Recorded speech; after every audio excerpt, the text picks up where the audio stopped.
Good afternoon, everyone. It is November 13th, 2018.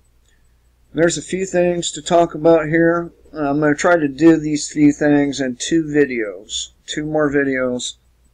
And first, something I didn't mention was Macron's call for a European army. And I should have. But now, and I remember many months ago I mentioned that our allies would begin turning on us in short order, and it seems that this is the case.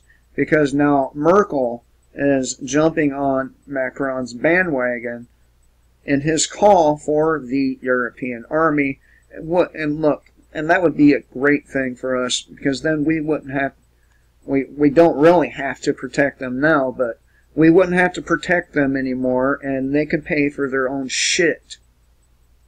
I know I sound a lot like Trump, don't I? But it's true. I mean, we really should not be part of NATO anymore, or the United Nations. In fact, we should be purging the United Nations from our country. But something tells me that won't happen until the day of days arrive. And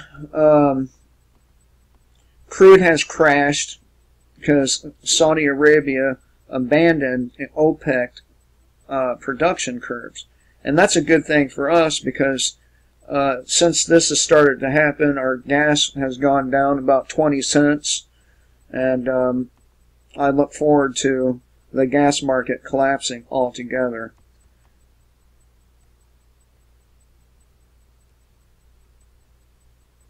And we already know about the California so-called campfire, but we all know that it was not caused by a campfire.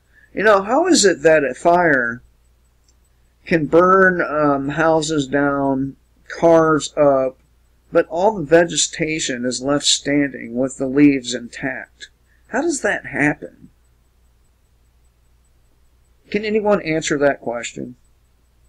And there are numerous videos of this phenomenon where the house is burnt to the ground, the windows are blowing out, the paint from the vehicle is burnt off, and so are the tires. But somehow, miraculously, a tree that's standing just feet away goes unscathed.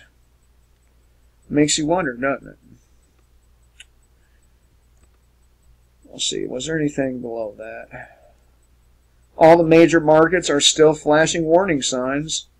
And, of course, the quicker this economy collapses, the quicker we can get on with the business of taking at least part of this country completely back from the control freaks and implementing minimal laws, you know, like don't kill, don't rape, don't fraud, that kind of shit. Common sense kind of shit that everyone can understand. The sooner this nation collapses, the sooner we can begin to build a nation, or not even a state, a society that that don't have all these stupid, ridiculous rules.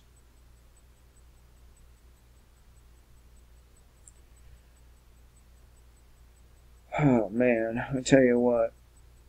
1/3 of Central Americans want to live in a different country. You know what? I was thinking about this earlier today. I was telling my wife, why don't 1 million of us get together and go down to one of these Latin American countries? Fuck, the weather's better, right? And, you know, take it over. By force. And tell them if they want to go to America so fucking bad, bye.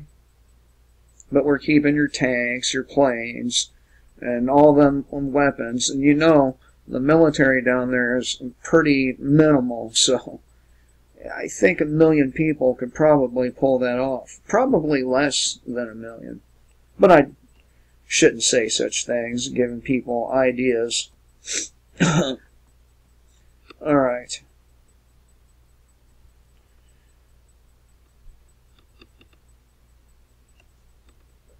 let me go back up here. I think I have an article open. Yes, the collapse has begun. So, GE has found itself locked out of the commercial paper market following downgrades that made it ineligible for most money market investors. And Caterpillar had plummeting sales as well. And if Caterpillar is doing bad, everything else is doing bad. So, according to the author of this article, the collapse has begun. GE now trading like junk. And Tyler Durden, and he writes really good articles. So, what Peter Schiff has been talking about, Gregory Mannarino, Ron Paul, and a handful of others that I don't remember their names right at the top of my head, the guerrilla economist. Well, what they've been talking about since I got into this information is finally beginning to take place, and that's why I ranked economic collapses among the top reasons why shit would hit the fan.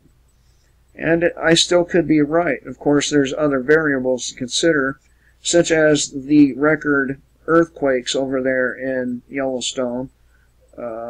We got 1,150-ish, around there anyway,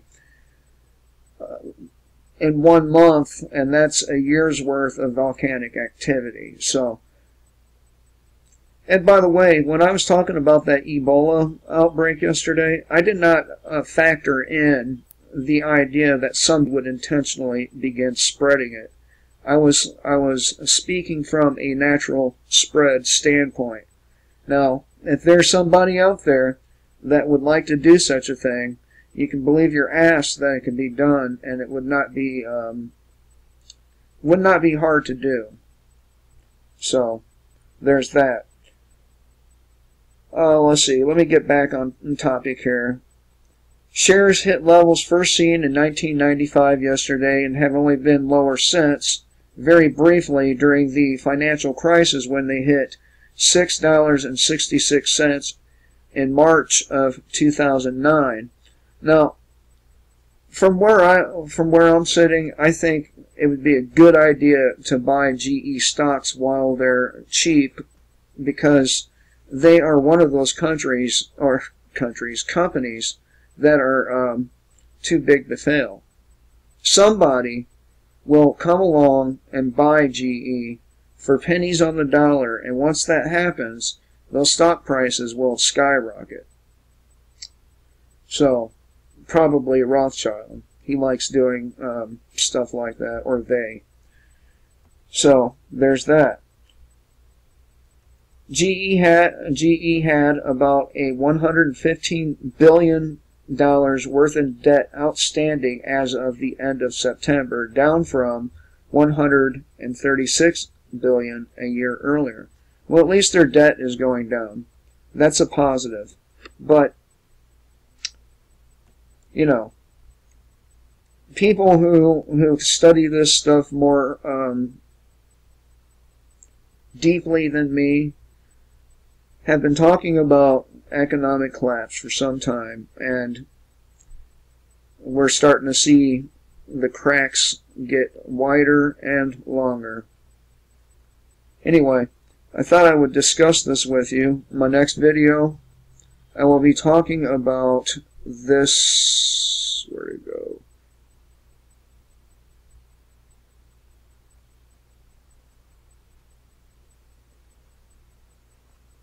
Oh shit, did I lose it? Maybe I did. Yes, right here. National Facial Recognition Database to use loyalty rewards to identify American shoppers. So, you won't want to miss that discussion. And till next time, kill the state, live free.